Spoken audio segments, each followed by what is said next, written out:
ये तो उतरेंगे, कैसे बचोगे इससे, कैसे बचोगे? तुम पुनि राम राम दिन राती सागर जपहु अनंग राती, सागर जपहु अनंग राती। दिन रात आदर पूर्वक राम राम करके देख लो, हिम्मत नहीं है किसी विकार की जो तुम्हारे हृदय पे उतर जावे। ये विकार घुसते ही इसलिए हैं कि तुम राम राम नहीं करते, भगवान नाम का आश्रय लो। हिम्मत है किसी विकार की का भाव एक सा मिला हो और एक सा भाव हो, एक सा स्वरूप है, कीर्तन करो, देखो क्या आनंद आता है। अभी गौरांग लीला हुई, कीर्तन में क्या सुख मिलता था, अद्भुत आनंद। आपकी आप जाने, हम तो अपने आसन से वो दृश्य देखकर कथा सुनते थे, कीर्तन सुनते थे, तो हमारे मन में तो कई दिन ऐसा आया कि ये कीर्तन ही होता रहे, लीला नहीं। यही सबसे बड़ी लीला यही है। कीर्तन जब होने लग जाता है, अभी भी कथा में भी कई बार कीर्तन में इतना रस आता है कि फिर लगता है कि नहीं, आज तो कीर्तन ही रहने दो, कथा रहने दो, हो गई कथा। भगवान के नाम के जैसा माधुर्य कहीं नहीं, मधुराति मधुर है भगवान का नाम। तो शंकर जी ने सोचा कि जैसे हम नाम निष्ठ हैं, ऐसे ही शेष जी भी नाम निष्ठ हैं। भागवत जी में लिखा है कि उनकी इतनी नाम निष्ठा है शेष जी की कि वो 1000 नाम तो रोज नए लेते हैं, नए, प्रतिदिन एक नया सहस्त्र नाम लेते हैं भगवान का, और शेष समय पुराने सहस्त्र नामों का कीर्तन करते रहते हैं। कब से हैं शेष जी? कोई तिथि तारीख है? अरे उनका नाम ही है शेष। शेष माने सब कुछ के नष्ट होने के। हमारे महाराज जी के निकट एक संत थे, श्री हरिराम बाबा, हनुमान जी के बड़े भक्त थे और भगवान का प्रत्यक्ष दर्शन उन्हें हुआ था। वे प्रायः यही कीर्तन करते रहते थे। पहले तो हरे राम महामंत्र का कीर्तन उन्होंने लगातार 12 वर्ष गिरिराज जी की परिक्रमा देते हुए कीर्तन किया। उन्होंने परिक्रमा करते करते सो जाते, फिर उठते तो फिर कीर्तन करते हुए चल पड़ते। तब बाबा का नाम हरे राम बाबा पड़ गया। हरे राम कीर्तन करने से हरे राम बाबा नाम पड़ गया। बड़े अच्छे महात्मा थे। तो वे कीर्तन करते थे प्राय जय सिया राम जय जय हनुमान, तो तोतला के बोलते थे थोड़े, संकट मोचन कृपा निधान रक्षा कीजे श्री हनुमान, कीजे को टीजे बोलते थे, तोतलाते थे, रक्षा कीजे श्री हनुमान, ऐसे थे। इतने छोटे हनुमान जी रखते थे, शालिग्राम जी रखते थे। हनुमान जी को बढ़िया इतर में चोला चढ़ाते थे, बढ़िया से बढ़िया हनुमान जी की शालिग्राम जी की सेवा करते थे। और कंजूसी का नाम तो उनमें था ही नहीं। फक्कड़ महात्मा थे, संग्रह प्रग्रह का काम नहीं। तो आमेर के जंगल में आज भी वो स्थान है, बावड़ी है कोई, वहाँ बगीची है, वहाँ पूज्य श्री हरिराम बाबा ने श्री राम मंत्राज का अनुष्ठान करने का विचार किया। और पुजारी श्री रामचंद्र दास जी महाराज, चित्रकूट वाले पुजारी जी, और श्री हरिराम बाबा और पूज्य गुरुदेव श्री भक्तमाली जी, ये तीनों महापुरुष वहाँ रहे। तो पुजारी जी और बाबा तो कर रहे थे अनुष्ठान, और महाराज जी अनुष्ठान नहीं, महाराज जी उनकी सेवा शुश्रूषा में थे, बाबा को कोई तकलीफ ना हो जाए। बाकी महाराज जी का तो राम राम चलता ही रहता था। एक जयपुर के एक ब्राह्मण देवता थे, भूरामल जी नाम था उनका, वो बाबा के शिष्य थे, हरिराम बाबा। तो वो महीना में एक दिन उनको आने की अनुमति थी, महीना में एक दिन वो आते थे। वो आकर महाराज जी से पूछते थे, कि वहाँ देखते थे कि क्या चीज़ की ज़रूरत है, घी की, फलाहार की, अन्न की, किस चीज़ की आवश्यकता है, वो चीज़ वो प्रबंध करके फिर वो चले जाते। तो बाबा इत्र ज़्यादा लगाते थे भगवान को, इत्र खत्म हो गया तो बाबा महाराज जी से बोले कि हमारे हनुमान जी का इत्र खत्म हो गया, मंगलवार है, चोला चढ़ाना है, शालिग्राम जी को लगाना है, बिना इत्र के कैसे होगा। तो महाराज जी ने कहा कि बाबा आप हिसाब किताब से खर्च नहीं करते हो, साधु को गृहस्थी पर भार नहीं बनना चाहिए। अब हम 3 साधु मिलके इतना खर्च करें कि बेचारे ब्राह्मण देवता की हालत खराब हो जाए, ये तो ठीक नहीं है। महीना भर के हिसाब से इतर देते हैं तो महीना भर उसको चलाओ।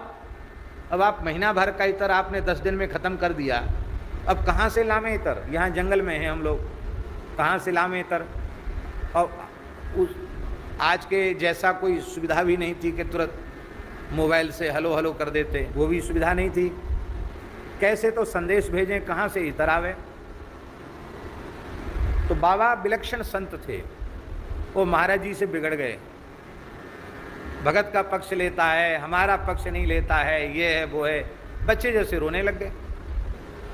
महाराज जी को भी उठपटांग बोलने लग गए, अब उससे भी कुछ नहीं लेंगे, अब तो हमारे हनुमान जी सब प्रबंध करेंगे, ये है वो है, रोने लगे बाबा। बिना इतर के हनुमान जी को चूल्हा नहीं चढ़ेगा, बिना इतर के हनुमान जी को, शालिग्राम जी को वो नहीं होगा, इतर तो रोज लगना ही चाहिए।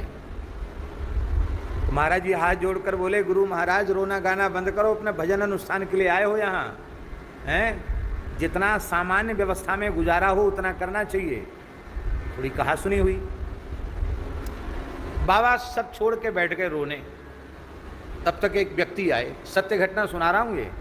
एक व्यक्ति आए, बड़ा विशाल स्वरूप था, शरीर की विशालता तो गोपेश बाबा की जैसी थी, पर लंबाई इनसे कम से कम 2-2.5 हाथ और ऊपर होगी, 2-2.5 हाथ और ऊपर होंगे, इतना विशाल काय पुरुष। एक अति मानुष समझो उसको। बढ़िया श्वेत वस्त्र थे, पाग बंधी हुई थी। आकर उसने साष्टांग दंडवत किया, बोला बाबा आप दुखी मत हो। एक इत्र की बोतल दी उसने, ये बोतल लो। बच्चा तू कहाँ से आया है? पूज्य महाराज जी वहीं थे, उस समय की घटना है, पुजारी जी भी थे। बच्चा तू कहाँ से आया है? हरिराम बाबा ने पूछा। बोले बाबा मैं यक्षराज कुबेर का सेवक हूँ, मैं यक्ष हूँ, यहाँ इस क्षेत्र में बहुत संपत्ति जमीन में है, उसकी सुरक्षा में मैं यहाँ रहता हूँ। आज हमारे स्वामी महाराजाधिराज कुबेर जी ने कहा कि बाबा के हनुमान जी की सेवा, शालिग्राम जी की सेवा के लिए इतर समाप्त हो गया है, सो तुम जाओ बाबा को इतर दे के आओ, जिससे वो अपने हनुमान जी की, शालिग्राम जी की सेवा संपन्न करें। बच्चा तू कहाँ से इत्र लाया है? तो उसने कहा मैं अलकापुरी का इत्र लाया हूँ, कुबेर की अलकापुरी का इत्र है। पूरी बोतल भर के इत्र बाबा को दे दिया। अब बाबा तो बाबा ही ठहरे। बाबा ने खूब हनुमान जी को चूल्हा चढ़ाया इतर से, शालिग्राम जी को खूब लगाया और सब मालाओं में लगाया और सबके दाढ़ी में इसमें से लगा करके बोले आज गोविंद देव जी चलेंगे, जयपुर गोविंद देव जी। तो पैदल चल के रोड पे आए, फिर वाहन से चल के। अब जिधर से महाराज जी बताते थे कि जिधर से जाएं ऐसी दिव्य सुगंध, लोग कह रहे बाबा जियों ने कितना कीमती इतर लगाया है।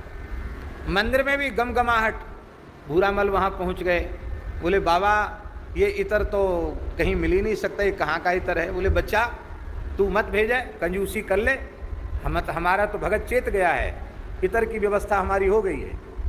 बोलो भक्तवत्सल भगवान की। अब वो व्यक्ति जाते जाते कह के गया कि बाबा कोई कमी नहीं करना, जो चीज़ की जरूरत पड़ेगी हम आपकी सेवा के लिए प्रस्तुत हैं। ये दास ने अनुभव किया है। हम ऐसे सीसी करके और ऐसे ठाकुर जी को छुआते हैं तो इत्र खरीदना पड़ता है, और जब इत्र की सीसी से नहवाते हैं तो कंटर के कंटर इत्र बिना खरीदे आ जाते हैं। ठाकुर जी की सेवा में जितनी कंजूसी करोगे तो वहाँ से उतनी कंजूसी शुरू हो जाती है, और ठाकुर जी की सेवा में जितनी उदारता करोगे, प्रसन्नता, खूब प्रेम से। किस लिए है भाई? घर, और एक घर के रक्षक हनुमान जी ही हमारा घर हैं, और मजबूत घर में जो है उसको क्या डर? हनुमान जी हमारे रक्षक हैं, इतना बलिष्ठ बलवान रक्षक है, तो फिर हमें किस चीज़ का डर है? तो हनुमान जी का आश्रय लेकर के जो जीव रहते हैं वो कभी भयभीत नहीं होते हैं। भय हरण, उनके भय का हरण हो जाता है। और वे कभी भूखे नहीं मरते हैं।